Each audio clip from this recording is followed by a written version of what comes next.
Okay, അപ്പോൾ നമ്മളിന്ന് പഠിക്കുന്നത് 4-bit ബൈനറി ആഡർ / സബ്ട്രാക്ടർ ആണ്. സോ ഇതാണ് അതിൻ്റെ സർക്യൂട്ട്. സോ ഈ ഒരു 7483 നമ്മൾ ഓൾറെഡി ലാബിൽ ചെയ്തതാണ്. ഈ 7483 എന്ന് പറഞ്ഞിട്ടുള്ള IC ആണ് നമ്മൾ ഇതിന് വേണ്ടിയിട്ട് യൂസ് ചെയ്യുന്നത്. സോ ഇതിൽ ഇൻപുട്ട് വരുന്നത് A3 A2 A1 A0, അതുപോലെ തന്നെ B3 B2 B1 B0, പിന്നെ ഈ ക്യാരി ഇൻ. പിന്നെ ഒരു മോഡ് എന്നിട്ട് നമ്മളൊരു സാധനം കൊടുക്കുന്നുണ്ട്. ഈ മോഡ് 0 ആണെങ്കിൽ കംപ്ലീറ്റ് സർക്യൂട്ട് ആഡറായിട്ട് വർക്ക് ചെയ്യും. അതുപോലെ മോഡ് 1 ആണെങ്കിൽ കംപ്ലീറ്റ് സർക്യൂട്ട് സബ്ട്രാക്ടറായിട്ട് വർക്ക് ചെയ്യും. അതായത് മോഡ് 0 ആണെങ്കിൽ ആഡർ, മോഡ് 1 ആണെങ്കിൽ സബ്ട്രാക്ടർ. അതെങ്ങനെയാണെന്ന് ഞാൻ ഡീറ്റെയിൽ ആയിട്ട് പറയാം. അപ്പോൾ പറഞ്ഞ പോലെ തന്നെ ഈ IC-ക്കകത്ത് ഈ A3 A2 A1 A0 B3 B2 B1 B0 input, പിന്നെ ഒരു ഇൻപുട്ടും കൂടി ഉണ്ട്, അതാണ് ക്യാരി ഇൻ. പിന്നെ S3 S2 S1 S0 ആണ് ഇതിൻ്റെ ഔട്ട്പുട്ട് പ്ലസ് ഈ ക്യാരി ഔട്ട്. ഇതിലെന്താ ചെയ്യാന്ന് വെച്ചാൽ ഇപ്പോൾ ആഡറിൻ്റെ കേസിലാണെങ്കിൽ ഇപ്പോൾ നമ്മളൊരു 4 ബിറ്റ് ഒരു 4-bit നമ്പർ, ഇപ്പോൾ 1 0 0 1 പ്ലസ് അടുത്ത 4 bit B3 B2 B1 B0 0 0 0 1 ആണെങ്കിൽ ഈ ആദ്യത്തെ 4 ബിറ്റ് ഈ 4 ബിറ്റ് നമ്മൾ ആഡ് ചെയ്തിട്ടുള്ള റിസൾട്ടാണ് നമുക്ക് ഈ S4 S3 S2 S1 കിട്ടുന്നത്. ഇതാകുമ്പോൾ എന്തൊരു 1 1 0 ക്യാരി 1 വരും, 1 0 1. സോ ഈ 1 0 1 0 1 0 1 0 ആണ് S4 S3 S2 S1 കിട്ടുന്നത്. ഇവിടെ ക്യാരി ഔട്ട് ഇല്ല, കാരണം എന്താ, ഇവിടെ ക്യാരി വരുന്നില്ല. ക്യാരി വരുന്ന എക്സാമ്പിൾ പറയുകയാണെന്ന് വെച്ചാൽ ഇവിടെ 1 0 0 1 1 1 0 1 ആണെങ്കിൽ 1 1 0 ക്യാരി 1 വരും, 1 1 1 1 0 ക്യാരി 1.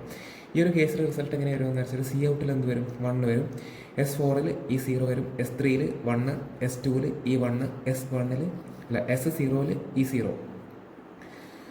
സോ ഒന്നും കൂടെ പറയാം, A3 A2 A1 A0 ആണ് plus B3 B2 B1 B0 and C ഇന്നാണ് ഈ കംപ്ലീറ്റ് സർക്യൂട്ടിൻ്റെ ഇൻപുട്ടായിട്ട് വരുന്നത്. അതുപോലെ തന്നെ C ഔട്ടും S3യും S2 S1ഉം S0 ആണ് ഈ ഒരു സർക്യൂട്ടിൻ്റെ ഔട്ട്പുട്ടായിട്ട് വരുന്നത്. സോ ഈ ഒരു സർക്യൂട്ടിനകത്ത് അപ്പോൾ നിങ്ങൾക്ക് കോമൺലി വരുന്ന ഒരു ഡൗട്ടായിരിക്കാം, ഇവിടെ എന്തിനാണ് ഈ XOR ഗേറ്റ് പ്ലേസ് ചെയ്തതെന്നില്ല. കാരണം ഇത് നമുക്കൊരു ആഡറായിട്ട് മാത്രമല്ല, ഈ സെയിം സർക്യൂട്ട് തന്നെയാണ്, ആഡർ / സബ്ട്രാക്ടർ ആണ്. സോ ആഡറായിട്ട് വർക്ക് ചെയ്യുന്ന കേസും ഉണ്ട്, നമുക്ക് സബ്ട്രാക്ടറായിട്ട് വർക്ക് ചെയ്യുന്ന കേസും ഉണ്ട്. സോ അതാണ് ആദ്യത്തെ mode M is equal to 0. ഈ M 0 എന്ന കേസിൽ കംപ്ലീറ്റ് സർക്യൂട്ട് എന്തായിട്ട് ആക്ട് ചെയ്യും, ആഡറായിട്ട് വർക്ക് ചെയ്യും. So when M is equal to 0 the circuit will act as an adder. അതെങ്ങനെയാണ് വർക്ക് ചെയ്യുന്നതെന്ന് വെച്ചാൽ നമ്മൾ XOR ഗേറ്റിൻ്റെ ട്രൂത്ത് ടേബിൾ വരുന്നതെന്ന് പറഞ്ഞാൽ 0 0 എന്ന റിസൾട്ട് ഉണ്ടോ, 0 0 1-ൽ 1 1 0-ൽ 1 1 1-ൽ 0. സോ M 0 ആക്കി വെച്ച് കഴിഞ്ഞാൽ അതായത് ആദ്യത്തെ ഇൻപുട്ട് എന്ന് പറയുന്നത് എന്തായിരിക്കും, കാരണം നമ്മളിവിടെ ഈ M എന്ന് പറഞ്ഞ സാധനം എല്ലാ XOR ഗേറ്റിൻ്റെയും ഒരു ഇൻപുട്ടിലേക്ക് ഷോർട്ട് ചെയ്തിട്ടുണ്ട്.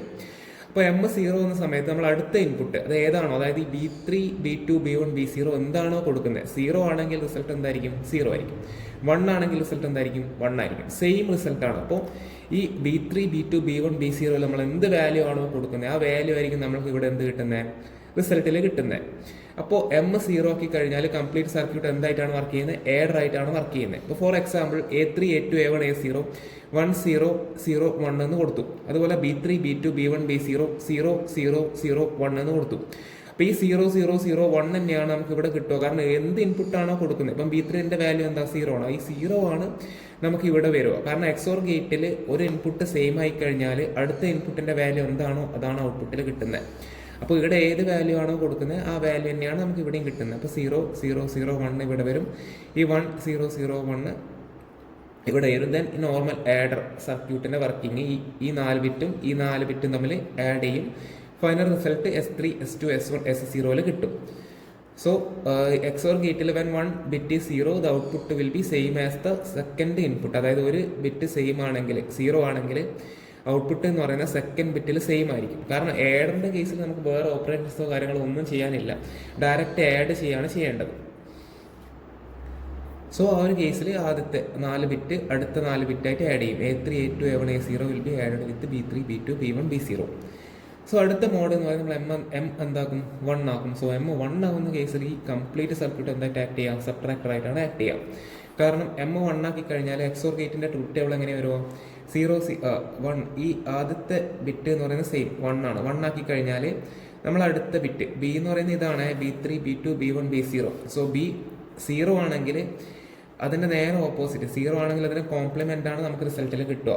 ഇപ്പോൾ ഇവിടെ 1 ആണെങ്കിൽ അതിന് കോംപ്ലിമെൻ്റ് ആണ് റിസൾട്ടിൽ കിട്ടുക. ഇവിടെ എന്തിനാണ് ഈ കോംപ്ലിമെൻ്റ് എടുക്കുന്നത് വെച്ചാൽ നമ്മൾ എങ്ങനെയാണ് നോർമലി ബൈനറി നമ്പർ എങ്ങനെയാണ് സബ്ട്രാക്ട് ചെയ്യൽ, അതായത് ഒരു നമ്പറിൻ്റെ ഇതാണ് നമ്പർ എങ്കിൽ അതിൻ്റെ 1's കോംപ്ലിമെൻ്റ് എടുക്കും. സോ അതിൻ്റെ കോംപ്ലിമെൻറ്റ് കണ്ടുപിടിച്ചിട്ട് ആദ്യത്തെ 4 ബിറ്റില്ലേ ഇതിൻ്റെ കൂടെ ആഡ് ചെയ്യാണ് ചെയ്യുന്നത്. അങ്ങനെയാണ് നമ്മളൊരു ബൈനറി നമ്പർ സബ്ട്രാക്ഷൻ, ഒരു ബൈനറി നമ്പറിൽ സബ്ട്രാക്ഷൻ അങ്ങനെയാണ് പെർഫോം ചെയ്യുക. അതായത് ഒരു സബ്ട്രാൻഡിൻ്റെ ഈ ഒരു നമ്പറിൻ്റെ വൺസ് കോംപ്ലിമെൻറ്റ് എടുക്കും, ദെൻ ഈ ഒരു നമ്പറിൻ്റെ കൂടെ അതായത് B3 B2 B1 B0ൻ്റെ once compliment എടുത്തിട്ട് A3 A2 A1 A0യുടെ കൂടെ ആഡ് ചെയ്യും. സോ ആ ഒരു വൺസ് കോംപ്ലിമെൻറ്റ് കിട്ടാൻ വേണ്ടിയിട്ടാണ് നമ്മൾ M എന്താക്കുന്നത് 1 ആക്കുന്നത്. അപ്പോൾ ഇവിടെ 0 0 0 1 കൊടുത്തു കഴിഞ്ഞാൽ XOR ഗേറ്റിൻ്റെ റിസൾട്ടായിട്ട് എന്ത് കിട്ടും, ഇതിൻ്റെ നേരെ കോംപ്ലിമെൻറ്റ് കിട്ടും. അതായത് 1 1 1 0 ആണ് നമുക്ക് ഈ റിസൾട്ടിൽ കിട്ടുക. അപ്പോൾ ഇതിൻ്റെ വൺസ് കോംപ്ലിമെൻറ്റ് കണ്ടുപിടിച്ചതിന് ശേഷം ഇതിൻ്റെ കൂടെ ആഡ് ചെയ്യും. ദെൻ നോർമൽ ആഡറിൻ്റെ വർക്കിംഗ് ഇങ്ങനെയാണ് നടക്കുന്നത്. സോ ഫൈനൽ റിസൾട്ട് ഇവിടെ കിട്ടും S3 S2 S1 S0 കിട്ടും. ക്യാരി ഉണ്ടെങ്കിൽ C ഔട്ടിൽ കിട്ടും. സോ ഇതാണ് ഈ ടോട്ടൽ സർക്യൂട്ടിൻ്റെ വർക്കിംഗ് എന്ന് പറയുന്നത്. അപ്പോൾ ഒന്നും കൂടെ പറയാം, ഇതിൽ A3 A2 A1 A0 B3 B2 B1 B0 C-in ഇത്രയാണ് ഇൻപുട്ട് വരുന്നത്. C out S3 S2 S1 S0 ആണ് ഔട്ട്പുട്ട് വരുന്നത്. സോ 2 മോഡ് ഉണ്ടാവും. M=0 ആഡറാണ്, M=1 സബ്ട്രാക്ടറാണ്. സോ M=0 ആകുന്ന സമയത്ത് XOR ഗേറ്റിൻ്റെ ട്രൂത്ത് ടേബിൾ ഒരു ഇൻപുട്ട് കൊടുക്കുകയാണെങ്കിൽ ആ സെയിം സാധനം തന്നെയാണ് ഔട്ട്പുട്ടിൽ കിട്ടുക. അപ്പോൾ ആ ഒരു കേസിൽ ആഡറിൽ നമുക്ക് വേറെ ചേഞ്ചസോ കാര്യങ്ങളോ ഒന്നുമില്ല. ഈ ബിറ്റും ഈ സാധനം ഈ സാധനം നമ്മൾ ആഡ് ചെയ്യാണ് വേണ്ട. അപ്പോൾ ഇവിടെ എന്താണ് കൊടുക്കുന്നത് അതിന് ഇവിടെ കിട്ടും. തന്നെ ഇതും ആഡ് ചെയ്യും. ഇനി M1 ആക്കി M1ൻ്റെ കേസിൽ അതായത് സബ്ട്രാക്ടറിൻ്റെ കേസിൽ ഇവിടെ എന്താണോ കൊടുക്കുന്നത് അതിനെ കോംപ്ലിമെൻ്റ് ആണ് വൺസ് കോംപ്ലിമെൻ്റ് ആണ് ഇവിടെ കിട്ടുക. സോ ഈ വൺസ് കോംപ്ലിമെൻറ്റും ഈ 4 ബിറ്റ് നമ്പർ നമ്മൾ ആഡ് ചെയ്യും, ഫൈനൽ റിസൾട്ട് ഇവിടെ കിട്ടും. ഇതാണ് ഈ കംപ്ലീറ്റ് എൻറ്റയർ സർക്യൂട്ടിൻ്റെ വർക്കിംഗ് എന്ന് പറയുന്നത്.